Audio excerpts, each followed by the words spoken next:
Tonight on InnerSPACE. 2 dungeons deep. Richard Armitage, aka Thorin Oakenshield, is here to talk about The Hobbit. Hello, space fans. Welcome to InnerSPACE. We have a great show for you today. As you saw, actor Richard Armitage, who of course plays Thorin Oakenshield in The Hobbit, will be joining us in studio. And earlier today, fans of the franchise gathered at Union Station to meet Thorin and to witness a special unveiling. You comfortable enough? I'm very comfortable All right. now. Yeah, it seems Toronto's been immersed in Middle-earth. Fans also had the chance to win tickets to a special red carpet screening of the film, and InnerSPACE was there at the Hobbit event. Let's take a look at what happened, shall we?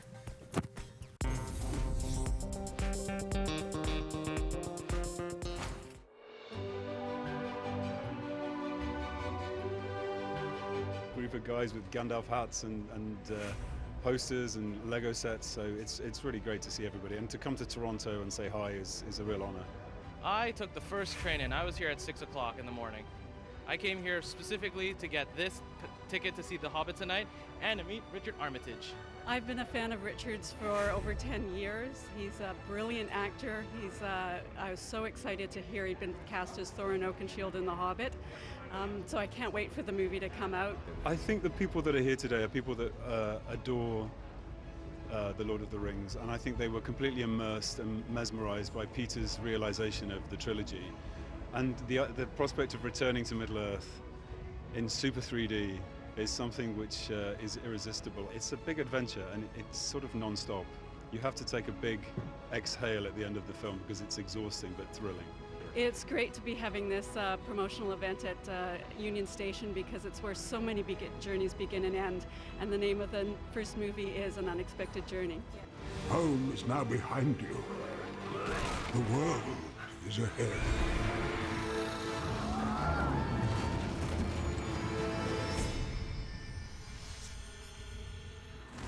That looks awesome and will make waiting around at Union Station for your GO train or your subway so much more fun. Yeah, you get your coffee and then you go and you poke around the Hobbit hole. I'm all in for that. I'm wondering if they're going to be able to, I mean, it looks cool, but could you change the smell of Union Station from that odd combination of Cinnabon and, like, despair to smell more like The Hobbit? What does The Hobbit smell like exactly? I don't know. I'm picturing kind of like lush forests and, I don't know, maybe some gold because they're after the golden ring. Yeah, okay, fine. What does the dragon smell like? A Cinnabon, hopefully. Hopefully. Anyway, it's up until December 16th, so if you're around Union Station, go in and tell us what it smells like. Please do. Coming up. Hey everyone, I'm Richard Armitage, and I'm coming up next on InnerSPACE. We'd reclaim their homeland. You are right to help Thorin Oakenshield. But why the halfling? It gives me courage. My name is Bilbo Baggins. Do not be afraid. You are not alone. The Hobbit, An Unexpected Journey. In Real D 3D and IMAX 3D, December 14th.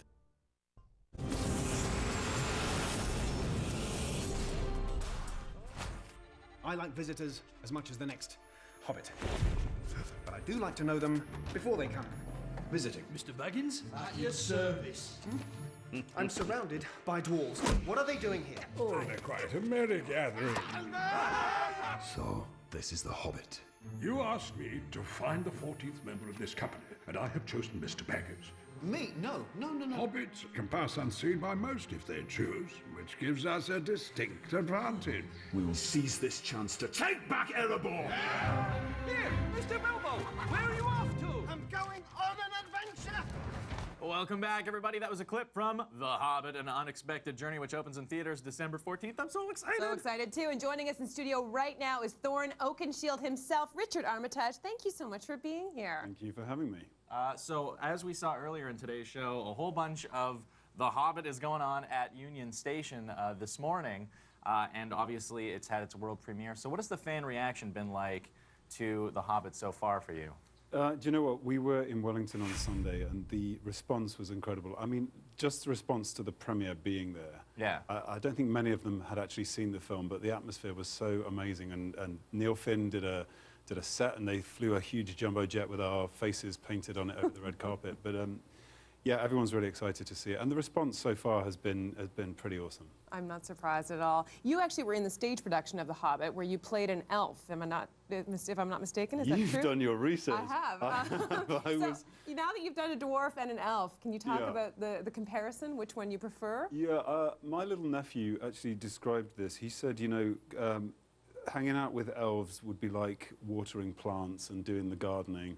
Hanging out with dwarves would be just the best party in the world, and he pretty much got it right, because dwarves just like a good drink, a good joke, and a good, you know, a good meal. So, yeah, it's definitely about dwarves. You want to hang out with the dwarves. You do. Well, on that note, correct me if I'm wrong, but you're a method actor, so were you trying to stay in character as Thorin in between takes, and do you then just drink a lot of ale? And yeah, I mean, I don't know whether I am a method actor. There is something that I apply to the work, but I did stay with the character as much as possible, because there was a lot of concentration needed, and unfortunately he is a pretty bad-tempered, cantankerous old git. So that was tough, but so I tried to find elements of humour. So hanging out with the lads on set was a way of breaking that kind of seriousness. Well, when you are the leader of the dwarfs, it's also your responsibility to lead them in song. You're absolutely right. So yes. we're going to take a look at some of the singing. Am I doing it live? No, we got a clip.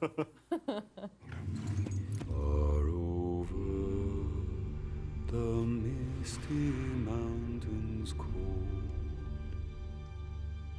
to dungeons deep and caverns old, the pines were roaring on the height, the winds were moaning in the night, the fire was red, it flaming spread, the trees like torches blazed with light. I cannot guarantee his safety. Understood. Nor will I be responsible for his fate. That is some amazing singing. You actually have a background in musical theater, so how did that help you, or how did that inform, you know, this particular role? We wanted him to sound like he wasn't a trained singer. I mean, I'm not that trained, but I can sing. So we sort of worked to make him sound like a warrior that just had this song inside of him. And to me, it was like a mantra, like a cradle song to our young dwarves, so that they would never forget what happened to them at the mountains. So, and I think that you feel that from that scene, that it's kind of sacred. So it was a joy to make that work. Well, we know from The Lord of the Rings that there was a lot of camaraderie amongst the cast. They all got matching tattoos, the 9 of them. So what was it like working with this huge cast of all the other dwarves and the Hobbit and Gandalf? Did you mess up their names too? You know what, it did, I always got Philly and Killy the wrong way around, but I did work out a way of figuring it out. Killy means cute. Philly, I can't tell you what that one means, but you can imagine. But yeah, I mean, the thing about being on an ensemble like this is that there is so much spirit on set. And you know, you take a little bit of everyone's character and you build your own character through your relationship with everybody else. And you know, the actors interacting with each other, it's like the actor and the character meet. So it was great. There was a really good spirit on set. Did you ever have one of those sort of oh my God moments where it hit you that you were part of this just massive epic? My very first day on set, when the door opens in Bag End, which is actually one of Thorin's first entrances, and I sort of looked up and saw Ian McKellen staring down at me dressed as Gandalf, and I actually lost my line, because I was like, what am I doing? I'm in Middle-earth looking at Gandalf, and so, you know, but obviously you can go again. It's not live, it's not real. So, but yeah, it did take me a while to sort of stop pinching myself. But because were you a big fan? Like, were you a fan of the books when you were growing up? Was this a world that you've been a part of? Yeah, I mean, I was a huge fan of the trilogy in the books, but then Peter's realization of Middle-earth was so close to my own imagination that I wouldn't say I was obsessed, but I did watch them over and over. So walking into Bag End and seeing that little house and all the detail and everything is made, absolutely everything. There is nothing, there are bookbinders, there are glass blowers that work for Weta, and absolutely everything has been created, and it's in incredible detail. I want to move in. You really would. I want to, and I can't wait to see it. I'm actually going to see an advanced screening tonight, but the rest of Canada will have to wait until December 14th. But thanks for coming in. Thanks for having Such me. a pleasure chatting with you. Stay tuned. We have more coming up after the break.